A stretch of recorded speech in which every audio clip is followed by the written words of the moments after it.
Assalamualaikum warahmatullahi wabarakatuh.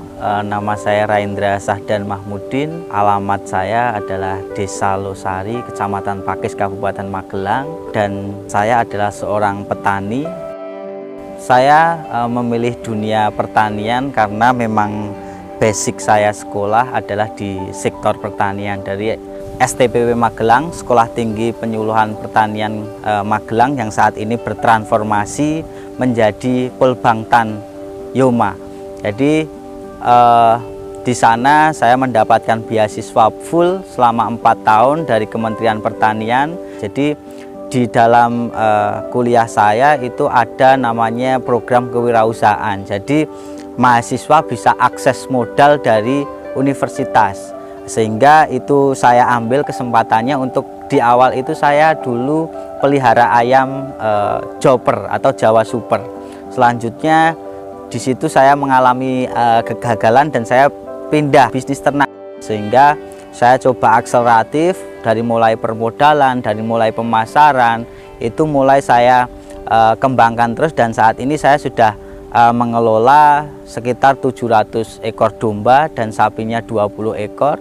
Saya juga di sekitar kandang juga saya memberdayakan petani-petani untuk tanam yang berkaitan dengan peternakan saya, seperti misalnya jagung, terus kedelai. Ini nanti limbah pertaniannya itu bisa digunakan di peternakan saya.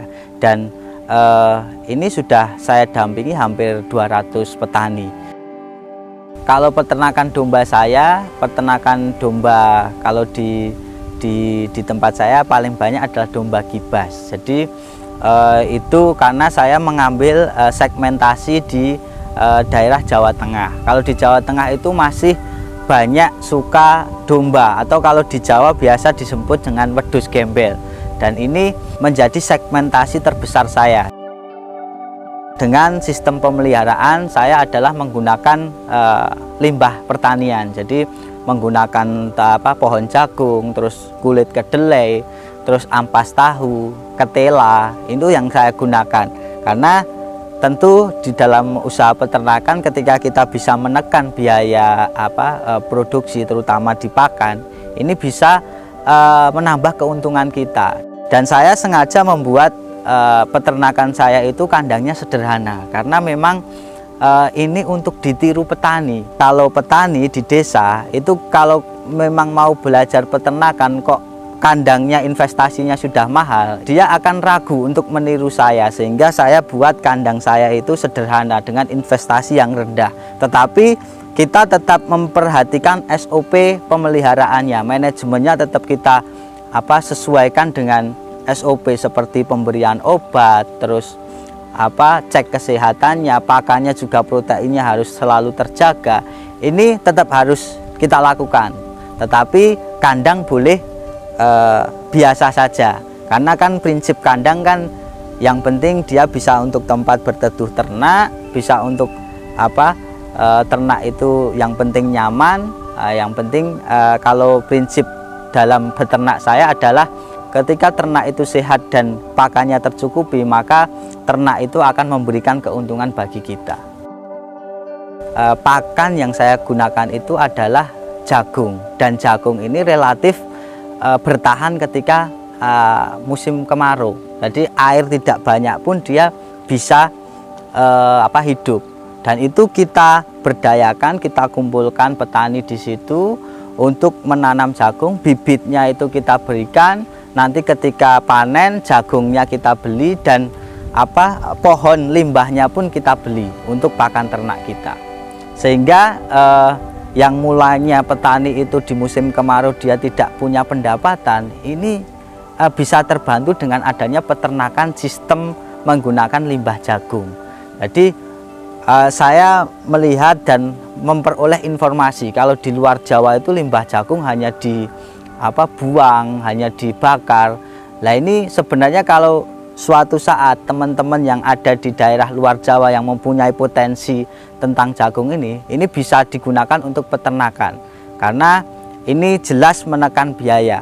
Dan kalau di tempat saya ini harus kita bentuk, karena ini belum terbiasa, menanam jagung itu belum terbiasa. Sehingga saya harus punya waktu yang ekstra untuk mendampingi mereka dan memberikan benar-benar manfaat ekonomi kepada mereka.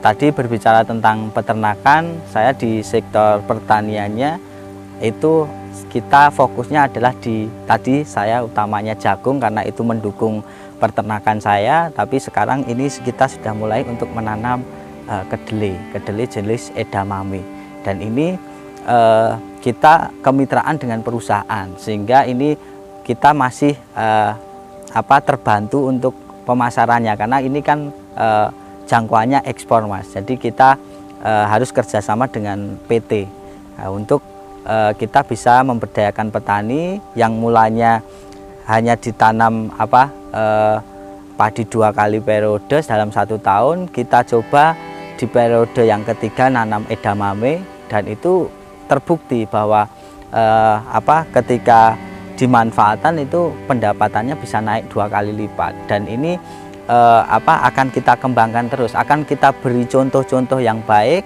untuk bisa ditiru petani seperti itu.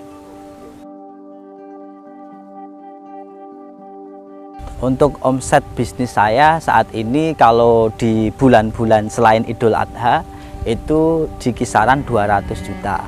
Tetapi ketika Idul Adha seperti kemarin kita bisa jual 700 ekor, itu kalau di rata-rata 2,5 juta itu sudah di atas 1,5 miliar dalam 1 bulan. Jadi seperti tempat saya ini, peternakan saya ini boleh untuk belajar siapapun, baik itu anak-anak PAUD, baik itu anak TK, SMK, mahasiswa maupun petani yang ingin memulai bisnis itu boleh belajar ke tempat saya. Dan itu silahkan, kita sampai kalau memang dia punya bisnis plan yang bagus dan kita tertarik untuk kerjasama, kita siap untuk kerjasama seperti itu. Harapan saya untuk teman-teman sahabat muda yang saat ini masih bingung mau kerja apa, masih bingung mau membangun desa melalui apa, kuncinya satu, kalau kita mau kita sukses dengan cepat, sebenarnya adalah dunia pertanian salah satunya. Dan harapan itu harus saya terus kobarkan karena memang sekarang kita sangat krisis sekali petani muda, dan ini harus kita yang sudah melakukan harus selalu mengajak teman-teman yang belum terjun ke pertanian. Pertanian itu sangat menguntungkan. Hanya yang paling penting kita yang pertama adalah menumbuhkan motivasi, Mas. Jadi kalau motivasi anak muda itu saya ibaratkan seperti air soda. Jadi kalau dibuka itu meluap, tapi didiamkan itu menjadi normal bahkan berkurang karena di awal tadi udah meluap. Ya ini yang harus kita mulai bentuk. Jadi motivasi seorang anak muda itu tidak boleh seperti air soda, tapi harus stabil terus, bahkan harus bertambah. Dan ketika kita sudah bisa menumbuhkan motivasi, baru komitmen. Komitmen itu penting, apalagi di dunia pertanian, Mas. Jadi terkadang anak-anak muda itu malu untuk mengakui bahwa saya seorang petani, itu sangat malu sekali. Makanya saya ini pakai kaos-kaos itu selalu setiap hari dengan yang berhubungan dengan pertanian dan peternakan. Ini adalah salah satu cara saya untuk meningkatkan komitmen saya terhadap dunia yang saya geluti. Karena, Mas, dalam usaha apapun, bahkan usaha pertanian khususnya, mendapatkan 10.000 di pendapatan awal itu lebih susah dibandingkan kita mendapatkan 10 juta, 20 juta, bahkan 100 juta di pendapatan kedua.